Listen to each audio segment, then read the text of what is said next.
हमारे मन में हमेशा से संदेह रहता है कि कौन सा भगवान सच्चा है,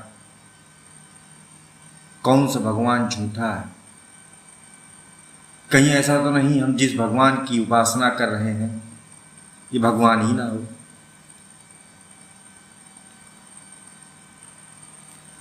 हम जिस देवी देवता की पूजा कर रहे हैं क्या ये भगवान है?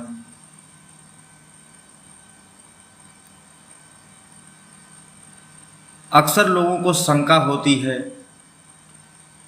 किसी मित्र ने एक शंका हमसे जाहिर की थी कि जब हम मंदिर पर जाते हैं तो हमारे ऊपर एक बहुत बड़ी दुविधा होती है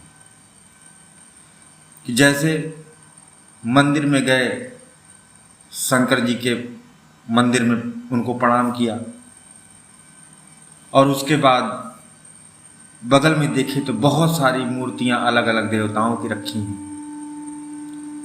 अब सबको बारी बारी प्रणाम किया, क्योंकि यहां पर डर भी तो है कि अगर शंकर जी को प्रणाम किया है और माता जी को नहीं किया तो कहीं श्रृंगी ऋषि ना बना दे। जो हाल श्रृंगी ऋषि का हुआ था कि माता का अनादर किया था तो पंचभूत के तत्व ही उसके शरीर से गायब कर दिए थे कि जा, तुझे केवल पुरुष की आवश्यकता है, प्रकृति के सारे तत्व तेरे शरीर से अलग हो जाए, कहीं मैं भी श्रृंगी ऋषि न बन जाऊं। अब माता को प्रणाम किया तो रिद्धि सिद्धि के स्वामी, देवताओं में सबसे श्रेष्ठ, कुशाग्र बुद्धि के गणेश जी, उनको भी प्रणाम करना आवश्यक है। क्योंकि गणेश जी को अगर प्रणाम नहीं किया तो कहीं मेरी बुद्धि ही काम करना बंद ना कर दे। क्योंकि गणेश जी भी इमोशनल होकर के कह सकते हैं कि देखो, मेरे पिता श्री महादेव ने मुझे प्रथम पूज्य देव घोषित किया और इसने तो नियम ही उल्लंघित कर दिया है। अब गणेश जी को किया तो फिर कार्तिकेय जी को भी ढूंढ करके ही प्रणाम करना पड़ेगा। और साथ ही साथ बाहर निकलेंगे तो वहां हनुमान जी का मंदिर होगा तो वहां पर भी जो है मत्थे तो टेकने पड़ेंगे, क्योंकि हनुमान जी तो रुद्रावतार हैं। कहीं वो क्रोधित हो गए तो। और शास्त्रों में पढ़ा है, श्री रामचरितमानस में भी पढ़ा है कि हनुमान जी तो अजर अमर हैं। अगर कोई दिक्कत बाधा होगी तो कम से कम हनुमान जी बचाने तो आ जाएंगे। और हनुमान जी को प्रणाम किया तो हनुमान जी कहते हैं कि जो मुझे भजेगा और मेरे श्री राम जी को नहीं भजेगा उसको तो मेरी पूजा का कोई लाभ भी नहीं होगा। तो अब राम जी को भी ढूंढना होगा, उनका भी मंदिर होगा, उनकी भी कहीं मूर्ति रखी होगी, उन्हें भी प्रणाम करेंगे। फिर जानकी माता को भी प्रणाम करेंगे और लक्ष्मण भैया को नहीं किए तो फिर श्री राम जी भी गुस्सा आ जाएंगे। तो ऐसा करता हूं तो मेरा तो 3 से 4 घंटा इसी में चला जाता है। और मैं लौटते समय भी सीढ़ियों से जब मंदिर के उतर रहा होता हूं तब भी मुझे इस बात का भय सताए रहता है कि कहीं कोई देवता छूट तो नहीं गया, कि वो सपने में दिखे और कहे कि तुमने सबको आदर किया था, एक मुझे ही भूल गए। इसका मतलब मेरी वैल्यू नहीं है तुझे।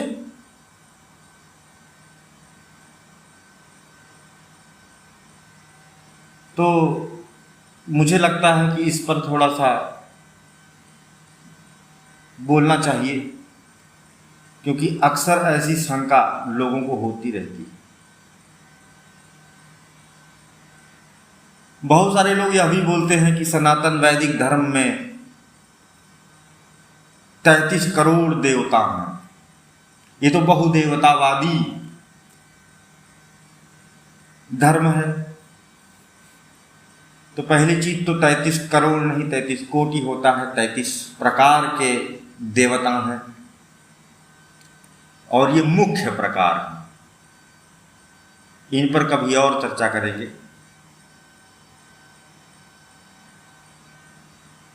तो ये देवता हैं क्या आखिर, और हम कहां से ढूंढे सच्चा देवता? कौन सा देवता हमारे लिए सुइटेबल है?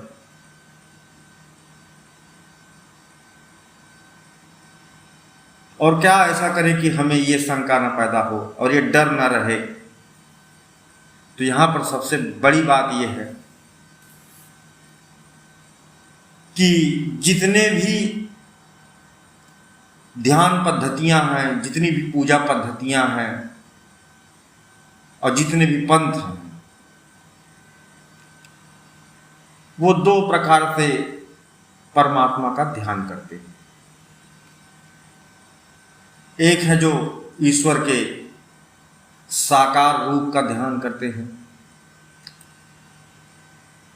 दूसरे हैं जो ईश्वर के निराकार रूप का ध्यान करते हैं।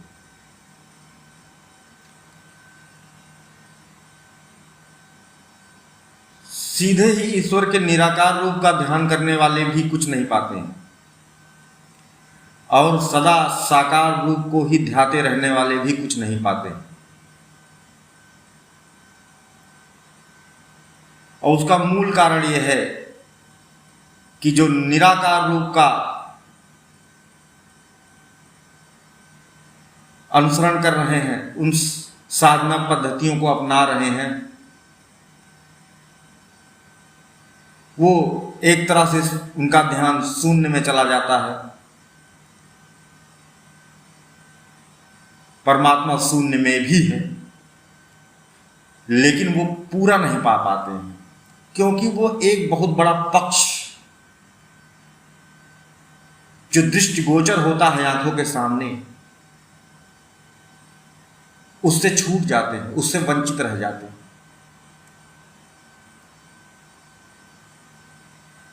क्योंकि अगर तुम ईश्वर को निराकार मान रहे हो तो जो साकार दिख रहा है, आप इससे तो छूट गए। और जो लोग पूर्ण जीवन पर्यंत साकार में ही पड़े रहते हैं, वो एक बहुत ही लंबी यात्रा में चले जाते हैं।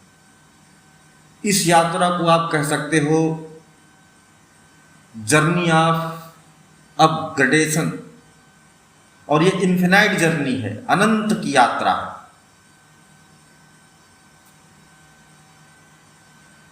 किंतु साकार की सीढ़ियां चढ़ना सुगम है। यह उसी प्रकार से है कि जैसे कोई बालक जब पढ़ाई करना शुरू करता है तो उसको ए फॉर एप्पल, तो उसको एप्पल दिखाना भी पड़ता है, बी फॉर बॉल, तो उसे बॉल दिखानी भी पड़ती है, उसका चित्र दिखाना पड़ता है, और उसे देख करके वो समझ जाता है कि हाँ ये है। अगर उस बालक को डायरेक्ट ही हम पीएचडी कराने लगेंगे तो मिथ्या है।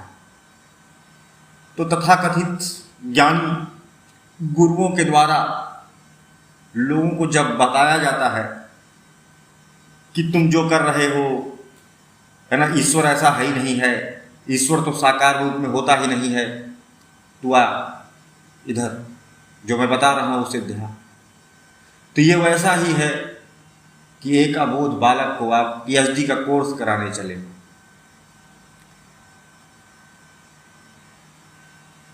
जब तक हमारे अनुभव में चीजें नहीं आएंगी तब तक हम अपग्रेड हो ही नहीं सकते। सारा प्रयास, सारा पराक्रम सब मिथ्या जाएगा।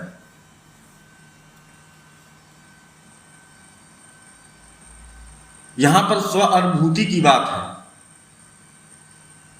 दूसरे की बात बताई पर नहीं चलना है। हमें क्या अनुभूति हो रही है, हम कितना जान पाए हैं, इसकी बात है। ये दोनों ही ईश्वर से बाहर नहीं है। साकार हो या निराकार हो, ये दोनों ही ईश्वर का ही भाग है। वह आपको किस तरह का चाहिए और कितना आप समझने के लिए तत्पर हो, वो आपको उतना ही समझाए।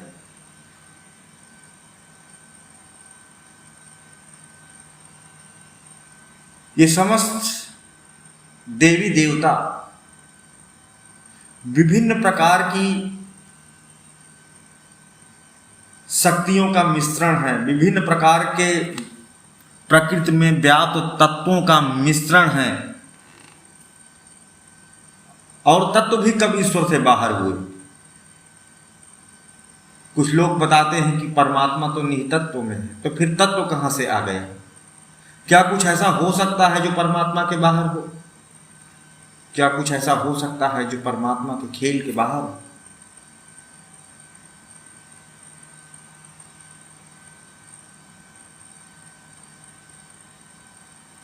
निराकार की साधना करने वाले शून्य में ध्यान लगाते हैं और वो विभिन्न प्रकार की सिद्धियां और शक्तियां दोहित करते हैं। तो साकार में भी तो यही है।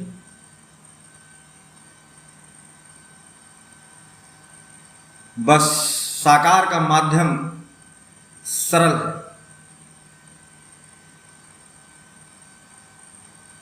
क्योंकि एक ध्यानी जो शून्य में ध्यान लगा रहा है,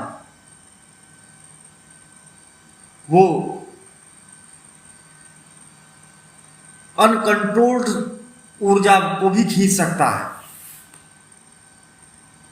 अज्ञानतावश बहुत सारी ऐसी और भी चीजें वो ग्रहण कर लेता है, जिससे कि उसके अंदर क्रोध पैदा होने लगता है, उसका मानसिक संतुलन बिगड़ने लगता है, वो चिड़चिड़ा हो जाता है, दुनिया से परे हो जाता है, दुनिया उसे मिथ्या लगने लगती है, छोड़ के भाग जाता है जंगलों और पहाड़ों पर।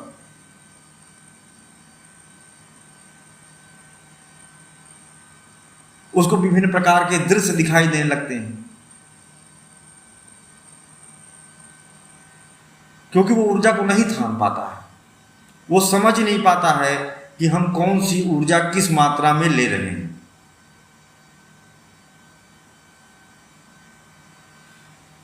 तो सगुण में इसी प्रकार से जितनी आपकी क्षमता हो, उस हिसाब से देवताओं का सृजन किया गया है। प्रकृति के द्वारा डिफरेंट डिफरेंट फ्लेवर्स हैं, और आप अगर जैसे भगवान शिव के समक्ष जाते हैं तो आपको पता है कि ये जो है बड़े भोले हैं, इनके अंदर गुस्सा भी है, तो वहां पर हमें न्यूट्रल भी रहना है, और इनके पास बहुत सारी शक्तियां हैं। इनके तीसरे नेत्र से अग्निवर्षा होती है, सब जल करके खाक हो जाता है। तो हमें यहां पर एक चीज क्लियर होती है कि अमुक देवता के पास क्या पॉजिटिव और क्या निगेटिव है। लेकिन शून्य में ध्यान लगाने वाला व्यक्ति को नहीं पता है कि जो शक्ति वो खींच रहा है उसमें कितना पॉजिटिव और कितना निगेटिव है। वहां गड़बड़ हुई तो क्या करोगे? यहां पर भाई शंकर जी से अगर आपने गड़बड़ भी कर ली तो क्षमा मांग लेंगे कान पकड़ के, और ये भी पता है कि शंकर जी मान भी बहुत जल्दी जाते हैं। इसी प्रकार से ब्रह्मा जी, उदासीन अवस्था में ब्रह्मा जी, सारे राक्षसों को पता है कि विष्णु जी तो हमेशा देवताओं की मदद करते हैं, और वो हमारे दिल की भावना समझ जाते हैं कि मैं दुष्ट बुद्धि का हूं, तो मैं चाहे कितना समय तक ध्यान लगाऊं, साधना करूं, विष्णु जी तो आने से रहे। तो या तो महादेव की शरण में जाएं या तो ब्रह्मा जी की तपस्या करते हैं। तो यहां पर ब्रह्मा जी की तपस्या करने से जल्दी प्रकट होंगे। क्यों? क्योंकि ब्रह्मा जी को श्राप मिला हुआ है कि तुम्हारी धरती पर कोई पूजा ही नहीं करेगा। तो वहां ब्रह्मा जी बेचारे प्यासे बैठे होंगे, तो इनको अगर कोई मिल जाएगा भक्त तो जल्दी प्रसन्न होंगे। तो होता भी यही था। जो भी राक्षस स्टार्टिंग किया है अपनी सिद्धियों की, ब्रह्मा जी से किया है, चाहे वो रावण ही क्यों ना हो। तो वहां पर पता है कि शक्तियों का नेचर क्या है, ये ऊर्जा किस तरह से हम हैंडल कर सकते हैं। तो ये समस्त संसार जो दिख रहा है, जो नहीं दिख रहा है, सब ईश्वर का ही आधार पर है। ईश्वर के बाहर कहीं कुछ नहीं है। लेकिन हम सीखते कैसे हैं? स्टेप बाय स्टेप सीखते हैं, धीरे धीरे सीखते हैं। अब अगर मान लीजिए कि हम एक तोते की इच्छा रख रहे हैं कि एक तोता हमें मिल जाए, और वही तुरंत ही आंखों के सामने पक्षीराज गरुड़ पैदा हो जाए कि अरे तू तोते की बात कर रहा है, ले मैं स्वयं आ गया, पक्षियों का राजा, सबसे विशाल पक्षी, सबसे तीव्र चलने वाला। अब बता, मेरे अंदर तो सारे गुण हैं। तो तुरंत ही प्राण पखेरु उड़ जाएंगे। तो आपकी क्षमता तोता देखने की है, आपकी क्षमता और इच्छा भी तोते की है, तो आपको तोता ही मिलेगा। आप उसके ऊपर देख नहीं पा रहे हो, तो आपके लिए वो तोता ही उतना अच्छा है। ठीक है, जब आपका तोते से जी भर जाएगा तो आप बाज को ढूंढोगे, तो आपको बाज मिलेगा। फिर धीरे धीरे ढूंढते एक ऐसी अवस्था आएगी जब आप कहोगे कि हाँ, कहाँ हो पक्षीराज गरुड़ होना चाहिए। तब पक्षीराज गरुड़ देखोगे, वो भी गहन प्रयासों के बाद। तो आपका दिमाग, आपकी हालत इतनी प्रौढ़ हो चुकी होगी और आप मन से तैयार हो चुके होंगे कि पक्षीराज गरुड़ दिखेंगे तो प्राण पखेरु नहीं उड़ेंगे। इसीलिए ईश्वर की थाह अनंत है, ईश्वर की क्षमताएं अनंत हैं, लेकिन आपकी सीमित है।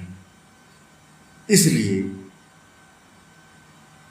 जितने भी देवी देवता, महादेवता, ब्रह्म, परम ब्रह्म, पूर्ण ब्रह्म, ये अनंत ब्रह्मों की सृष्टियां, ये आपको सिर्फ ईश्वर के हल्के से नूर को दिखाने के लिए है। आप छोटा छोटा स्टार्ट करो।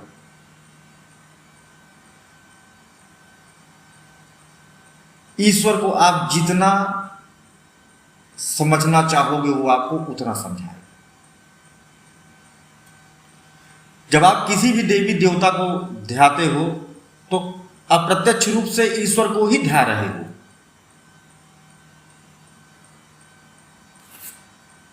लेकिन उस अगाध को, उस अनंत को, अपार क्षमतावान भगवान को आप कितना भी मस्तिष्क बड़ा करके, अपनी कितनी भी सोचने की क्षमता को बड़ा करके, कितने भी बड़े ध्यान समाधिष्ट हो करके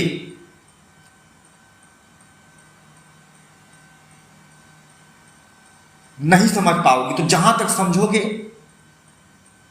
आपके लिए वहीं तक भगवान हो जाएगा।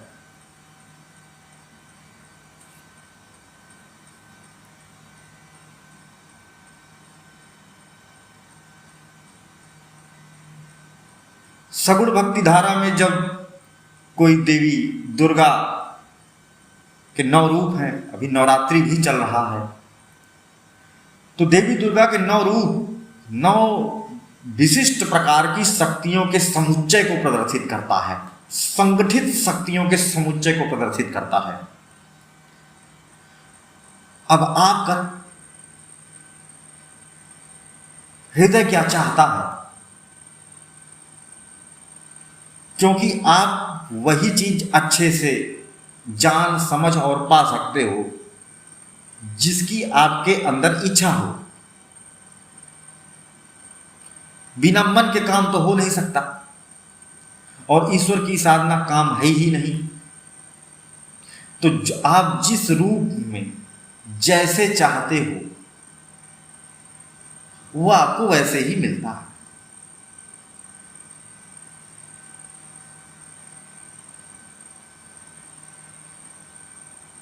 ये समस्त देवता उस ईश्वर की ही शक्ति से संचालित है, और इनके अंदर जो ऊर्जा है, जो क्षमता है, जो शक्ति है, वो भी ईश्वर का ही है, ईश्वर द्वारा प्रदत्त है, ईश्वर द्वारा संचालित है। तो कोई गैर कहां।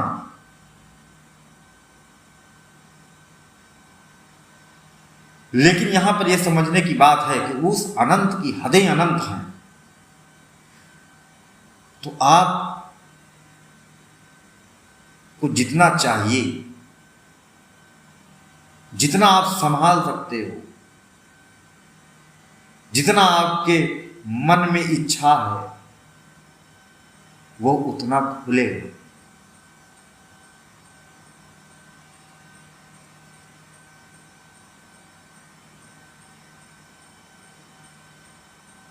हजारों ब्रह्मांडों के ब्रह्म अर्थात कि हजार ब्रह्मांड जिसके अधीन है, जिसको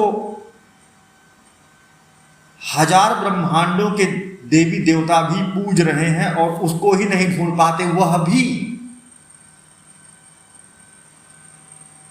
अपने ऊपर के बड़े बड़े महाब्रह्म परम ब्रह्म में ईश्वर को खोजता है, तो उसको उसका फल भी मिलता है। जितना उसके जीवन चलाने के लिए, जितना उसको इन ब्रह्मांडों को चलाने के लिए आवश्यक शक्तियां, आवश्यक गुण और विचार चाहिए होते हैं, उसको प्राप्त होता है। ईश्वर से हम कभी कटाव है ही नहीं है, वो सदा हमारे पास है।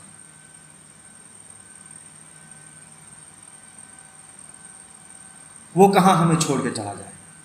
अरे वो चाहे तो हमें छोड़ के नहीं जा सकता।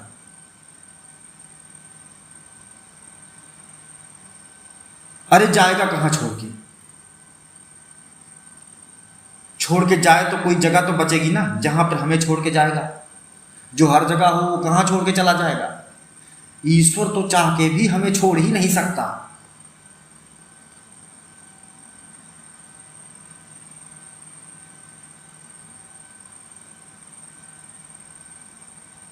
हम कितने भी दुष्ट हो जाएं, अपार दुष्टता कर डालें, पृथ्वी की पृथ्वियों का भी विनाश कर दें, तब भी वो हमें नहीं छोड़ सकता।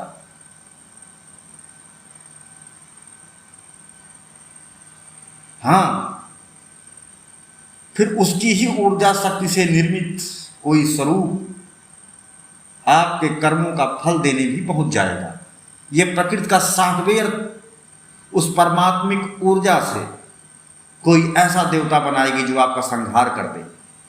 जैसे महिषासुर का संहार करने के लिए सभी देवताओं की चेतना शक्ति मिलकर के जब आवाहन करती हैं, तो ये आदि प्रकृति इन दुष्ट राक्षस का संहार करने के लिए शरीर के रूप में प्रकट होती है।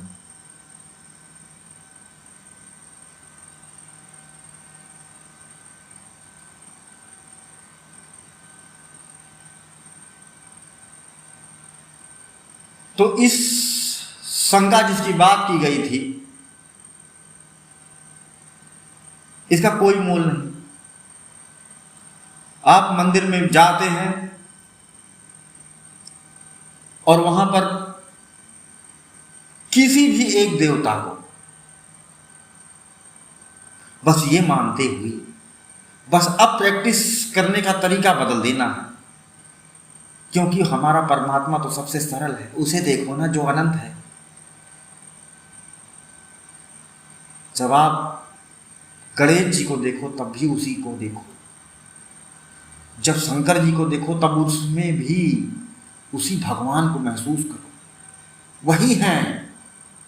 जब दुर्गा जी को देखो तब भी वहां पर भेद मत करो, वहां पर भी उसी परमात्मा के पास ही आपका ध्यान जाना चाहिए।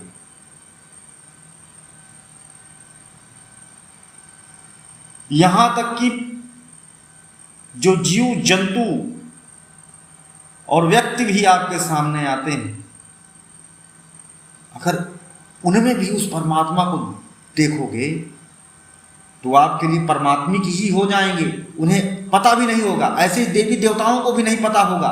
अगर आप इस भावना से देवी देवताओं को भी देखेंगे तो देवी देवताओं को भी नहीं पता होगा, वो अनायास ही आपके ऊपर बड़े ही कृपालु हो जाएंगे। अगर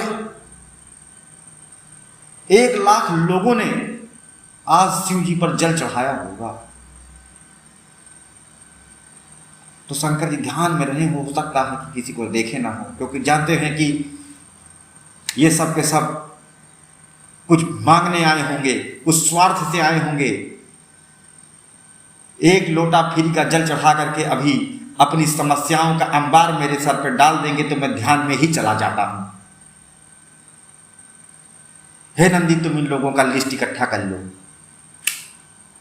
कोई रेयर केस हो तो बताना, मैं ध्यान में जा रहा हूं। लेकिन जब आप उस शिवलिंग के सामने खड़े होकर के उस परमात्मा को देखोगे, क्योंकि उस परमात्मा को तो किसी माध्यम से देखा ही नहीं जा सकता, उस परमात्मा को तो किसी माध्यम से सुना ही नहीं जा सकता, उस परमात्मा को तो किसी माध्यम से अनुभूति ही नहीं किया जा सकता। लेकिन उस परमात्मा ने, क्योंकि आप उसको चाहते हो अनुभूति करना, ये आपकी इच्छा है, ये सबकी इच्छा है, अनंत ब्रह्मांडों में व्याप्त सभी जीवों के अंदर ये इच्छा है।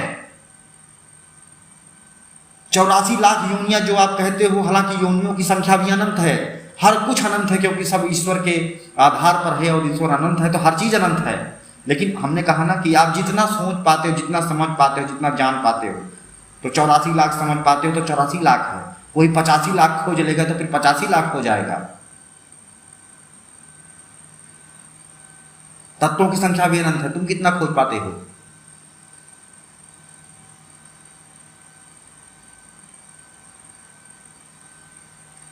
जब उस शिवलिंग के सामने खड़े हो, उन देवी दुर्गा के सामने खड़े हो और आपका भाव उस अनंत पे जाए,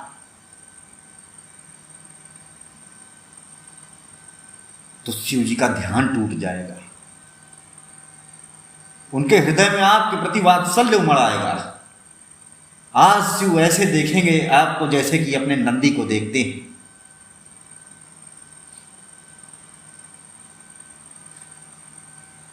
और उस परमात्मा की कृपा,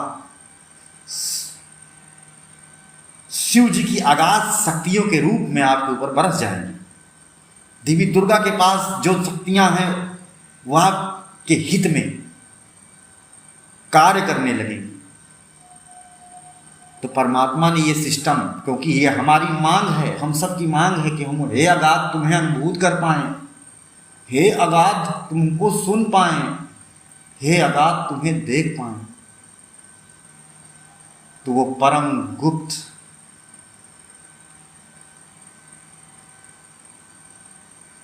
परम अगम अगोचर, वो ऐसा अन्याय कैसे कर सकता है?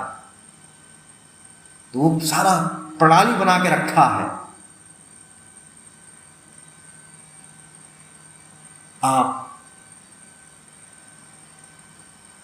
शिव जी के माध्यम से वो चमत्कार अपने जीवन में घटित होता हुआ देख पाएंगे। आप दुर्गा जी के माध्यम से वो चमत्कार अपने जीवन में घटित होता देख पाएंगे। आप अपने संबंधियों या जो कोई भी जिसको भी आप चाहते हो कि हाँ ये हमारे हितैषी हों, लेकिन वहां पर उन्हें नहीं, उस परमात्मा को ही खोजो।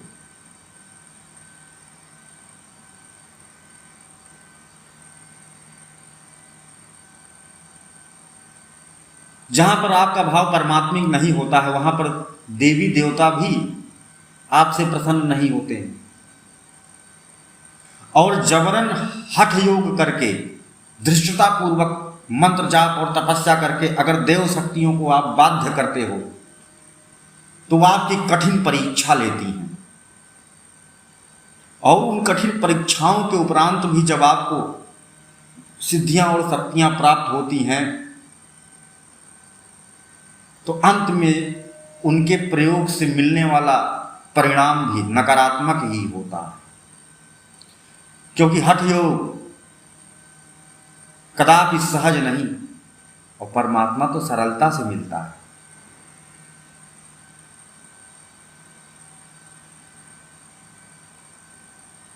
आप परमात्मा से बाहर कुछ नहीं देख सकते। जो लोग कहते हैं कि ब्रह्म सत्यम जगत मिथ्या, तो वो भी जगत के लिए मिथ्या ही हो जाते हैं। वो कभी भी ईश्वर को नहीं समझ सकते, ना तो उन्हें कभी ईश्वर की अनुभूति हो पाती है, ना ही ब्रह्म की अनुभूति हो पाती है। क्योंकि ये संसार बना है हमें सिर्फ इस चीज को सिखाने के लिए, स्टेप बाय स्टेप हमें ईश्वर की ओर ले जाने के लिए। ये संसार हमारी पाठशाला है। ये अनुभव, ये दुनिया से मिलने वाला आनंद भी उस परमात्मिक आनंद का टेस्ट लगाने के लिए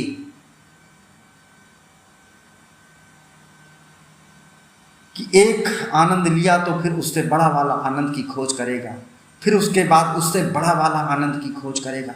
तो एक समय कभी तो इसका दिमाग ऐसा होगा कि अपार अपरिमित आनंद की खोज करे। तब उसकी बुद्धि बढ़ते बढ़ते उस परमात्मा को खोजने जाएगी।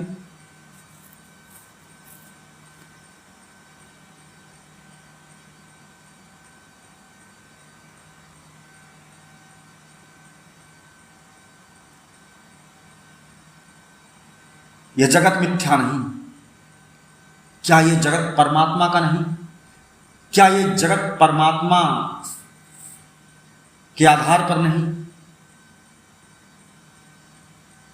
और क्या परमात्मा के आधार पर है? ये ब्रह्म सत्यम जगत मिथ्या वाले भी ये बात कहते हैं। निशब्द का ज्ञान देने वाले भी यही कहते हैं कि ये सब तत्व है, ईश्वर तत्व के पार है। अरे ईश्वर तत्व के पार है तो इसका मतलब तत्व में ईश्वर नहीं है, अर्थात कि कुछ ऐसी जगह है जहां ईश्वर नहीं है। वो भी पूरा नहीं समझ पाते, पूरा नहीं जान पाते। संपूर्णता नहीं है, और जहां संपूर्णता नहीं है वहां वो अगाध कहां होगा।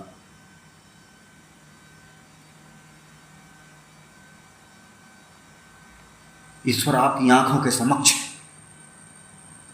आप जो चाहते हो, जिसको ढूंढ रहे हो, किसी न किसी माध्यम से आपको दे देगा। उसके पास अनंत रास्ते हैं।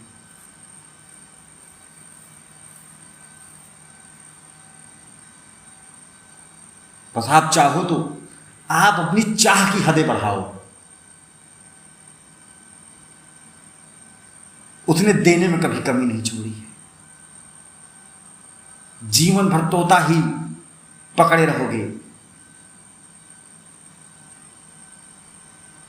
तो पक्षीराज गरुड़ चाहे भी तो भी अपना स्वरूप, अपनी सामर्थ्य और अपनी ताकतों का आसास तुम्हें नहीं करवा सकते। क्योंकि उन्हें पता है कि तुम्हारी कुव्वत नहीं है और तुम्हारी इच्छा नहीं है,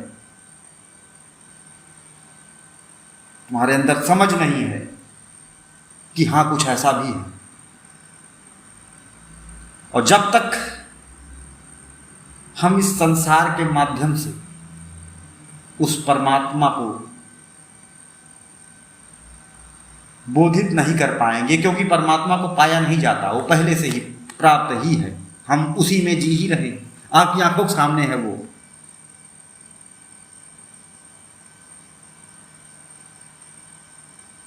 लेकिन जब तक हम इस बात का बोध नहीं कर पाएंगे तब तक हमारी यात्रा होती रहेगी, होती रहेगी, होती रहेगी।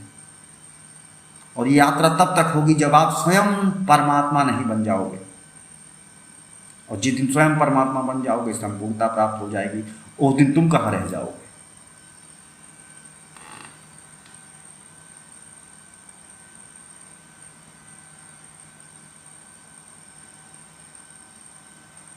यहां पर विलीन होना शब्द भी गलत है। यहां ऐसे कह सकते हैं कि एक समंदर में पड़ी हुई बर्फ गल के समंदर ही हो गई। वो बर्फ समंदर के पानी के जमने से ही बनी थी।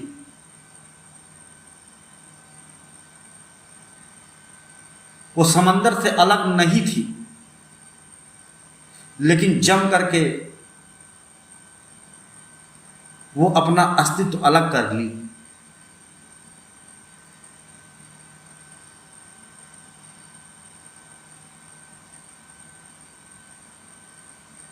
अब उसे समंदर अपने से पृथक दिख रहा।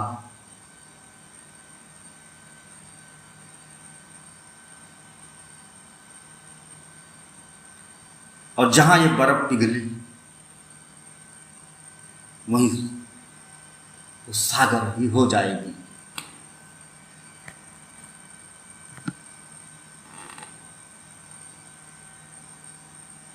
बर्फ पिघल रही है,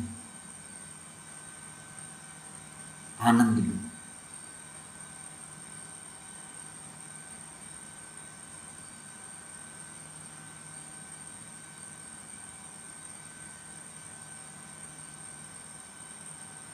अगाध अपरिमित अनंत की वर्षा हो रही, आनंद लो। अब चम्मच लेके आओगे तो चमचा भर पानी पाओगे, गिलास लेकर के आओगे तो गिलास भर पानी पाओगे, बाल्टी लेकर के आओगे तो बाल्टी भर पानी पाओगे। तुम्हारी कुव्वत कितनी है समाने की, उसकी देने की हदें अनंत है।